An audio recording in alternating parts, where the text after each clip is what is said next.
सीधे सवाल आपके तरफ आ गए हैं और आपके चरित्र को लेकर सवाल उठाया गया है कि जो रामाचार्य पूजा में महिला बैठती हैं और उन्होंने एक लड़के का भी नाम लिया है कि अंशुल जी, उनसे आपका क्या संबंध है, वो कौन है? हम लोग 20 साल से या 22 साल से एक साथ रह रहे हैं। संयोग है, हम लोग एक परिवार की तरह रहते हैं। उन्होंने डीएनए टेस्ट की चुनौती दिया है उस बच्चे और महिला की, क्या आप उसके लिए तैयार हैं? महिला को छोड़ दीजिए ना, बच्चा का ही करा लेना कि बच्चा का डीएनए मुझसे मिलता है कि नहीं मिलता है। अगर डीएनए टेस्ट से नहीं साबित हुआ, हिम्मत है तो इस आरोप को वे कल भी दोहराएं।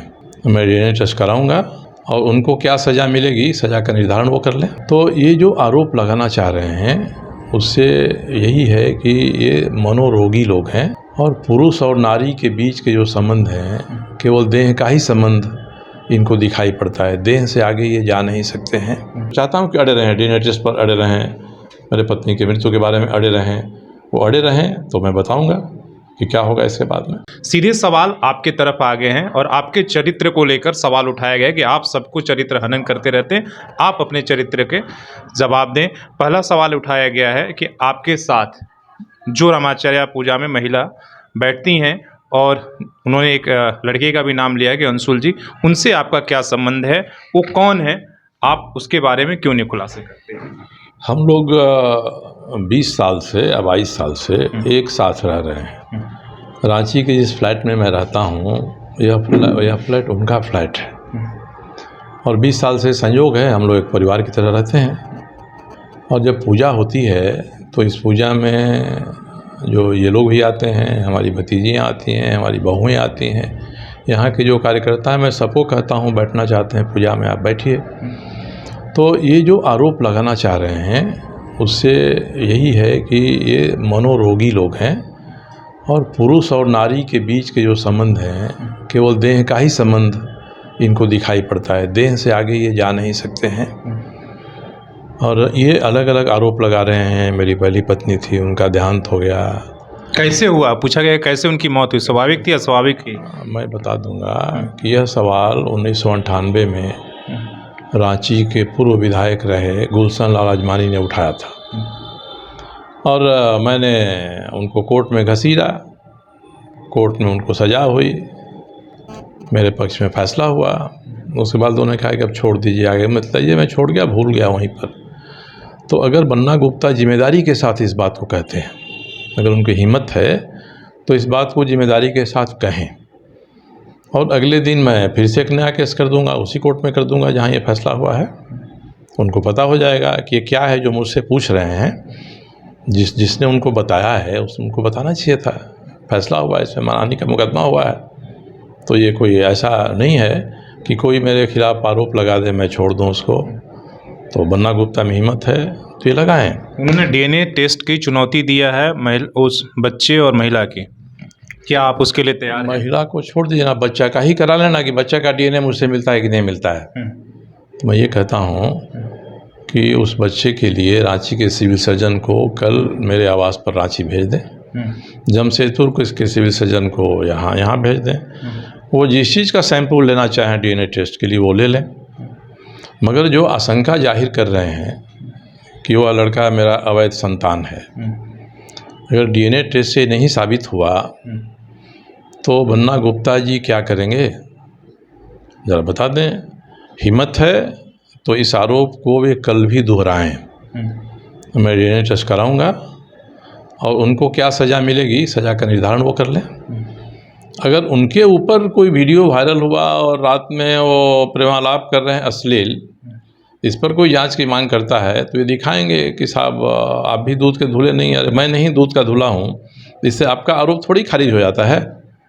तो इसलिए इन्होंने भी कहा है कि मेरे अकाउंट से उन लोगों के अकाउंट में पैसे, कि जब उन लोगों को किसी काम की ज़रूरत होती है, कोई गाड़ी खरीदना हो या कोई और सामान खरीदना हो, पैसा उनको पूरा नहीं है, मैं अपने अकाउंट से ट्रांसफ़र करता हूँ। बाद में वो लोग जब उनको पैसा होता है तो चलो वापस भी करते हैं। तो ये तो चलते रहता है। घर परिवार में जो लोग हैं जिसके साथ आप रह रहे हैं, एक छत के नीचे 20 साल से रह रहे हैं, तो अकाउंट की बात उसी कर रहे हैं तो पैसा जाता भी है आता भी है। जो भी ट्रांजैक्शन है वो अकाउंट के थ्रू है, कोई कैश नहीं है कि हम कैश निकाल के और कैश दे रहे हैं या कैश बटोर के दे रहे हैं। मैं इसलिए भी देता हूँ कि मेरा पैसा है, वाइट मनी है, मैं किसी को दूंगा तो मेरे पास वाइट मनी के रूप में वो जमा रहेगा, लोन में ही जमा रहेगा। जब उस योग्य हो जाएगा, पैसा आएगा, वो पैसा मुझे लौटा देगा। और जिन लोगों की बात करते हैं वो कोई ऐसे लोग नहीं हैं कि बड़ी गरीब और सड़क पर के लोग हैं। अपनी संपत्ति बहुत बड़ी है इन लोगों की। और जो मैं रहने लगा रांची, तो घर उन लोगों ने ही ख़रीदा जिस फ्लैट में मैं रहता हूँ। तो मेरे पास जितने पैसे हैं उससे 100 गुना ज़्यादा पैसे उन लोगों के पास है। उनका बेटा अमेरिका में पढ़ा, कोई अपने बेटे को अमेरिका में नहीं पढ़ा सकता है, उसको ज़रूरत हुई मैं उसके अकाउंट में पैसा डालूंगा, इनके अकाउंट में डालूंगा। मैंने तो कई लोगों को पैसा दिया है, लौटा देते हैं। मैंने भी पैसा लिया है, मुझे ही ज़रूरत हुई तो मैंने एक आदमी से 22 लाख रुपया पिछले नवंबर में लिया, उसमें से 12 लाख मैंने लौटा दिया है, बाकी 10 लाख लौटा दूंगा। तो किसी से लेन देन तो तभी होती है जब विश्वास होता है, लौटाना होता है। मेरा हार्ड अर्न मनी है, इसलिए मैं वाइट में ही ट्रांजैक्शन करता हूँ। किसी को देता हूँ भले 10 साल के बाद दे। कई लोगों ने 15 साल 20 साल से नहीं दिया है, कहते हैं जब होगा दे देंगे।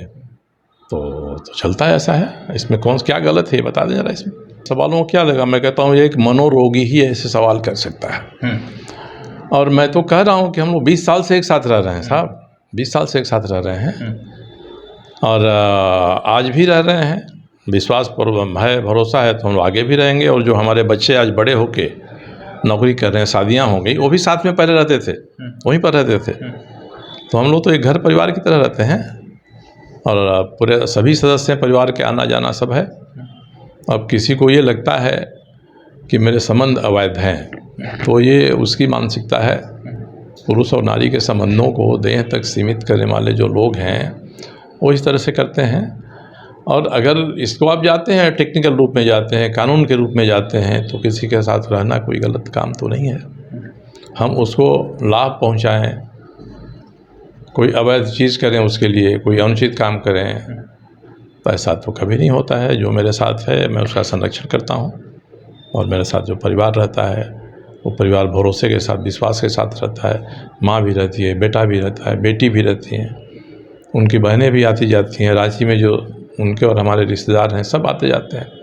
तो कोई ऐसा संबंध नहीं है कि ये छुपा हुआ संबंध है। और बन्ना गुप्ता ने इसको बड़ी उजागर कर दिया है। तो मैं तो कहता हूँ कि बन्ना गुप्ता अपने लिए सजा तय कर लें। मैं कल DNA टेस्ट कराने के लिए तैयार हूँ। आगे की क्या मतलब इस मुद्दे पर जो चल रहा था वायरल वीडियोस के मामले में, उसमें क्या देखिए वायरल वीडियो में क्या आप इस मामले से जो अभी तक बोल रहे थे पीछे हट जाएंगे या आगे? नहीं, वायरल वीडियो से मेरा इतना ही संबंध है। एक वीडियो वायरल हुआ, मैंने जांच कराने की मांग की। बन्ना गुप्ता जी ने एक 2 लाइन की चिट्ठी लिख दी जो पैड पर भी नहीं है, मंत्री के रूप में नहीं है, इसकी जांच कराने के लिए। तो मैं यही बिंदु उठा रहा हूँ कि जांच किन किन बिंदुओं पर होनी चाहिए। कोई भी पुलिस अनुसंधानकर्ता जांच करेगा तो किस चीज़ की जांच करेगा कि वो वीडियो सही है या कट पेस्ट है। इतने तक रहेगा कि वीडियो में जो माननीय मंत्री जी की रंगीली आवाज़ आ रही है और रात के 1-1:30 बजे जिस मूड में वो बात कर रहे हैं, साफ लग रहा है सामने से कोई चैट कर रहा है, मोबाइल का पोजीशन बदलने की बात कर रहे हैं, उससे कल आने की बात कर रहे हैं, वो परसों आने, वो 22 तारीख को आने की बात कर रही है। और स्क्रीन साफ दिखाई पड़ता है कि स्क्रीन से किया जा रहा है इसको। तो ये एक बात है। तो जांच तो इनकी भी होनी चाहिए ना कि किससे बात कर रहे थे उस समय। अगर उस महिला से नहीं कर रहे थे तो किससे बात कर रहे थे, और बात कर रहे थे तो सामने कौन सा इंस्ट्रूमेंट था, कौन सा मोबाइल था, वह मोबाइल चाहिए। इसलिए हमने कहा है कि इनको अभियुक्त बनाइए और इनसे उस सिचुएशन के बारे में पूछिए कि आपका वह सिचुएशन आपके घर में घुसकर कोई गोपीचंद जासूस तो नहीं कर रहा था जाकर। तो आप ही का नाम गोपीचंद जासूस रखे हैं तो कि वो बेडरूम तक आप घुस जा रहे हैं? नहीं, तो उनके बेडरूम में बैठा था क्या? मैं उनके बेडरूम में घुस गया था, मोबाइल लेकर खींच रहा था कि जिससे बात कर रहे थे वही उनकी रिकॉर्डिंग कर रहा था, स्क्रीन रिकॉर्डिंग कर रहा था। और 2 महिलाएं सामने आई हैं। एक महिला कह रही कि मैं नहीं हूँ, दूसरा आज सामने आई कि मैं हूँ, मेरा ही है, मगर मैं अपने पति से बात कर रही थी। तो भाई आप पति कहीं दूर होंगे, आप बात कर रही होंगी, तो आपके पति के पास कौन सा मोबाइल था, आप किस मोबाइल से बात कर रही थी, इसको तो बताना पड़ेगा। तो जांच में तो ये सारे बिंदु कवर होने चाहिए। और एक और एंगल आया है कि जो महिला आकर बोल रही है स्क्रीन पर कि मेरा फ़ोटो है, वह नकली महिला है, फेक महिला है। स्क्रीनशॉट जो दिखाई पड़ रहा है उस मोबाइल में चैट करते समय मंत्री जी से, उस पर उसकी फ़ोटो है, उसके गर्दन में तिल है, उसके आँख का रंग अलग है। तो ये तो फर्जीवाड़ा करके किसी एक दो महिलाओं को खड़ा करके जो अपना रिकॉर्ड बनाने की कोशिश कर रहे हैं।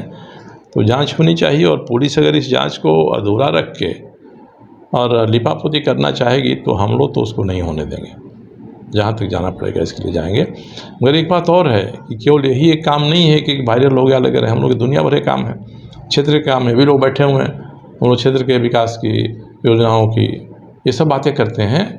ये तो आया गया हो गया। मगर मैं यही कहता हूँ कि बन्ना गुप्ता ने जो आज कहा है प्रेस कॉन्फ्रेंस में, उसको वो कहें कि हमने कहा है, और ज़रूरत पड़े तो लिख के दें कि हमने कहा है, और अड़े रहें इस पर। मैं तो चाहता हूँ कि अड़े रहें, डी-नेटिस पर अड़े रहें, मेरे पत्नी की मृत्यु के बारे में अड़े रहें।